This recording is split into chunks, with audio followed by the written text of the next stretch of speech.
শুভ দাশগুপ্তের লেখা মেঘ বলল। মেঘ বলল, যাবি? অনেক দূরের গেরুয়া নদী, অনেক দূরের একলা পাহাড়, অনেক দূরের গহন সেবন, গেলেই দেখতে পাবি। যাবি? জানলা দিয়ে মুখ ঝুঁকিয়ে বলল সে মেঘ, যাবি? আমার সঙ্গে যাবি?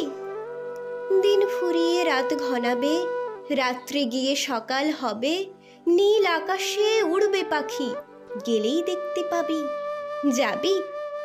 শ্রাবণ মাসের একলা দুপুর, মেঘ বলল, যাবি? আমার সঙ্গে যাবি?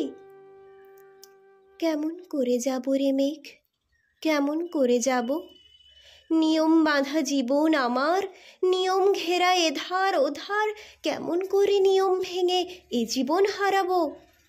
কেমন করে যাব রে মেঘ, কেমন করে যাব?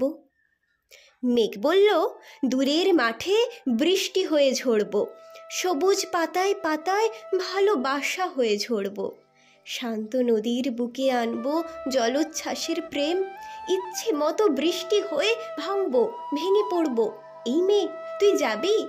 আমার সঙ্গে যাবি?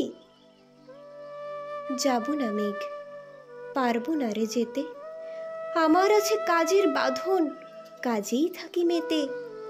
কেবল যখন ঘুমিয়ে পড়ি তখন আমি যাই, সীমার বাঁধন ডিঙিয়ে দৌড়ে এক ছুটে পালাই, তখন আমি যাই। স্বপ্নে আমার গেরুয়া নদী, স্বপ্নে আমার সুনীল আকাশ, স্বপ্নে আমার দূরের পাহাড়, সব কিছুকে পাই। জাগরণের এই যে আমি কৃতদাসের মতো, জাগরণের এই যে আমি এবং আমার জীবন, কাজ অকাজের সুতোয় বোনা মুখোশ ঘেরা জীবন।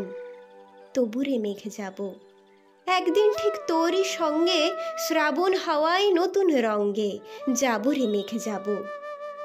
সেদিন আমি শিমুল পলাশ ভিজব বলে যাব, পাগল হাওয়ায় উতল ধারায় আমায় খুঁজে পাবো।